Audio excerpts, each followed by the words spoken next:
Hola, muy buenas. Vale, voy a hacer un vídeo donde, normalmente este vídeo se podría hacer al principio, cuando uno quiere introducir el tema de la derivada, pues el lugar correcto quizá hubiese sido en un principio, porque lo que os voy a comentar es cómo indicamos nosotros que vamos a hacer una derivada. Por ejemplo, cuando yo voy a sumar, pues pongo el símbolo de la suma y todo el mundo ya sabe que estoy sumando.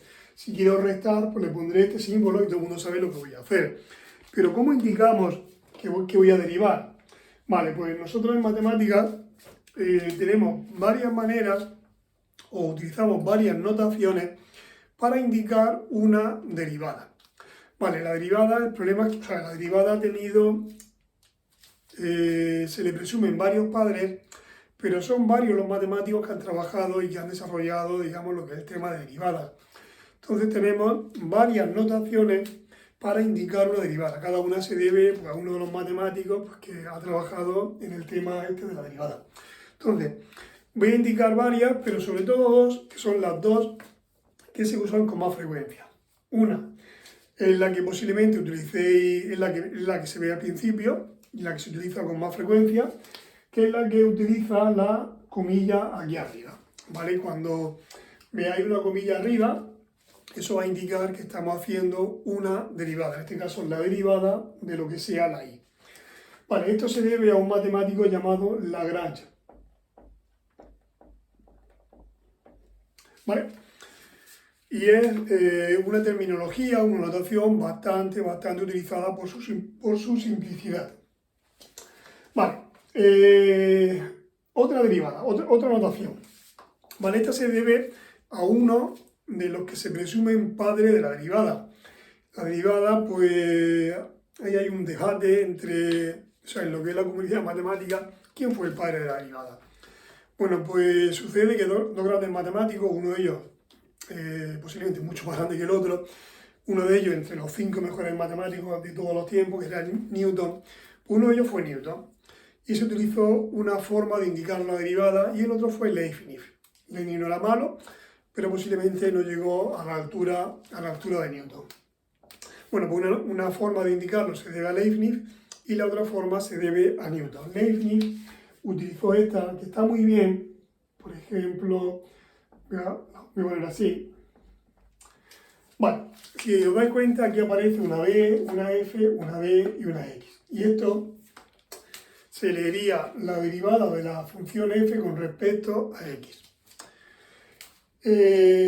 Esta expresión va muy bien en ciertos casos, porque esta de arriba hay veces que se queda un poco confusa. Si yo pongo eso, no estoy aclarando muy bien lo que voy a hacer. Todo el mundo va a entender que es una derivada, pero hay veces que se puede prestar a confusión. Esta no. Esta va muy bien cuando una función tenga más de una variable, entonces me está diciendo con respecto a qué variable voy a derivar. O cuando, ya veré un ejemplo cuando en la función no aparezca una i. Por ejemplo, imaginaros que en economía pues tenemos una función de demanda donde la cantidad demandada, pues ya sabéis que la cantidad demandada depende negativamente del precio que tenga el producto, del precio que tenga ese producto. O sea, imaginaros que yo tengo que la cantidad demandada pues va a ser 50 menos 2p. Conforme va subiendo el precio, como va restando, pues la cantidad se va a resentir. Vean, si yo quiero derivar esto, si yo quiero derivar la cantidad demandada, la incógnita aquí va a ser la p. O sea que la cantidad va a depender del precio. Bien, no tendría sentido poner y prima, porque aquí no aparece ninguna i. Entonces tendría luego que dar explicaciones, no, es que la i es como si fuese la q. Vale, para no dar ese tipo de explicaciones, para que todo quede más claro, pues también podría ponerlo así, q', vale, la gente, o sea, lo van a entender. Pero una forma sería hacer esto, utilizar la notación de, no sé si lo he dicho, esta es la de Leibniz.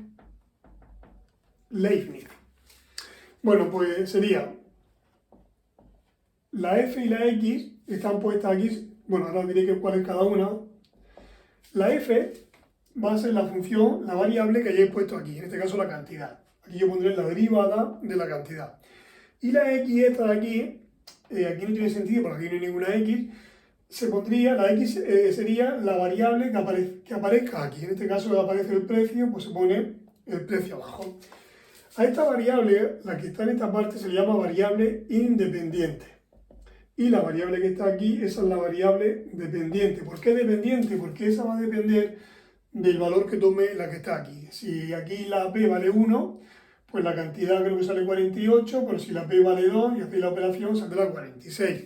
O sea que la cantidad va a depender del valor que tome el precio. Por eso esta se le llama dependiente y a esa independiente. Bueno, pues si yo tuviera que derivar esto, aquí me están diciendo cómo varía la cantidad cuando varía el precio. Esa es la derivada. O sea, una derivada simplemente es una herramienta que me permite medir cambios. O sea, cuando una variable cambia, ¿qué efecto va a producir ese cambio en otra variable? ¿Vale? O sea, yo tengo dos variables, imaginad que esta cambia, pues si esta cambia, ¿cómo le va a afectar a esta otra? Bueno, pues eso me lo dice la derivada. Se supone que la que va a cambiar es la de abajo y yo quiero ver el efecto que va a producir en la que he puesto aquí. Vale, ¿cuál es la derivada de esto? Pues podéis pensar. Yo no sé derivar con PER. A ver, las reglas son universales. Las mismas reglas que se utilizan para X se utilizan para la P. Si aquí pusiera un menos 2X, la derivada sería menos 2. Pues si pone menos 2P, la derivada también vale menos 2. O sea, la derivada, o sea, las reglas que utilizamos para la X son las mismas que las que vamos a utilizar para la P. Muy bien, pues esta sería otra forma de indicar la derivada y aquí, por ejemplo, sería más adecuada. Ya os digo que también se podría haber utilizado esta otra y posiblemente no habría nadie que pusiera una pega. O sea, todo el mundo entendería que son las derivadas. Pero vamos a suponer que, porque todos tendréis claro que la demanda de un producto no va a depender solamente del precio de ese producto. O sea, puede depender de muchos factores. O sea, podrá depender del precio del producto. También podrá depender de la renta que tengamos. Normalmente dependerá de forma negativa del precio. Si el precio aumenta, lo normal es que la cantidad disminuya. Salvo que sea un bien given, que si el precio aumenta, bueno, pues la cantidad aumenta. Pero bueno, estando, digamos, en estados normales, bien normal, si el precio, un bien ordinario, si el precio aumenta, lo normal es que la cantidad se resienta. Y la renta, pues, si estamos en bienes normales, si aumenta la renta, posiblemente aumentará la demanda de ese producto. Salvo que sea un bien inferior, que ya sabéis que los bienes inferiores, si aumenta la demanda, bueno, pues al tener más renta, ya no demando ese producto, sino que demando un producto de más calidad. ¿Vale? Esa es la idea. Bueno, pues vamos a suponer que tenemos un bien, la demanda de un bien, la cantidad demandada, pues va a depender negativamente del precio que tenga ese producto, pero va a depender positivamente, voy a inventarme una fórmula, de la renta. Y a la renta le pondré una N. O sea, conforme la renta aumenta, aumentará la cantidad, porque va sumando, y conforme aumenta el precio, como va restando, pues la cantidad se va a resentir. Si yo aquí pusiera, por ejemplo, esto, pues habría ambigüedad, porque aquí me están diciendo la derivada, pero es que después de igual aparecen dos variables. Entonces no queda claro cuál es la variable de las dos que hay aquí, cuál es la variable que va a cambiar. Entonces esta notación aquí no sería apropiada. Entonces aquí sí que tendría sentido utilizar esta. Por ejemplo, yo podría hacer así. ¿Cuál es la variación de la cantidad cuando varía el precio? Vale, en esta expresión recordad que hay dos variables y aquí os estoy diciendo, la que está cambiando es el precio. Pues ¿cómo va a cambiar la cantidad? Se supone que la otra variable, si hay otra, esa no cambia, esa se mantiene igual. Pues la derivada de esto, lo que tendríamos que hacer sería derivar solamente aquella parte que lleve la P. ¿Esto lleva P? No, 0. ¿Esto lleva P? Sí, pues ¿cuál es la derivada de menos 2P? Pues lo mismo que si llevara menos 2X. La derivada de menos 2P, menos 2. ¿Esto lleva P? No, lo que no lleve P se considera como un número, aunque sea una letra. Esto no lleva P, pues la derivada va a ser 0. O sea que esa derivada va a dar menos 2. Que el signo sea negativo, o sea, la derivada nos da información. Cuando yo derivo una función con respecto a una variable y me da, por ejemplo, esto, el signo que salga, me da muchísima información. Me va a decir, oye, mira, la variable que has puesto arriba, que en este caso es la cantidad, va a evolucionar de manera contraria a cómo cambie la de abajo. O sea, si la de abajo aumenta, la de arriba va a disminuir. Y si la de abajo disminuye, la de arriba va a aumentar. ¿Por qué? Porque el signo ha salido negativo.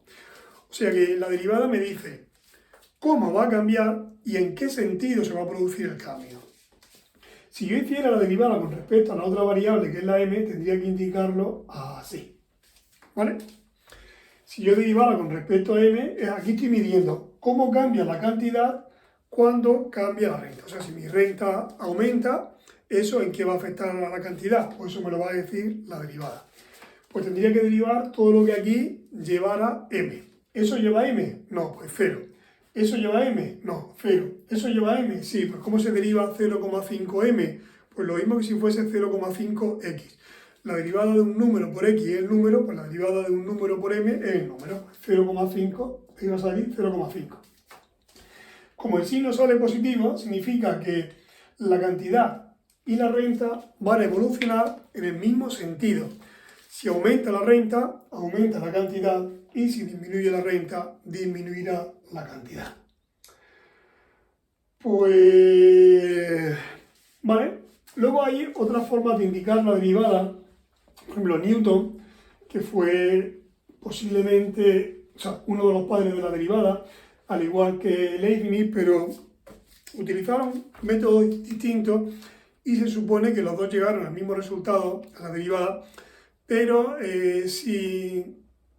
posiblemente sin tener conocimiento uno del trabajo del otro, ¿vale? De forma independiente. Bueno, pues Newton nos dejó esta notación, yo la he visto en algún que otro manual, pero no es una notación que sea bastante utilizada.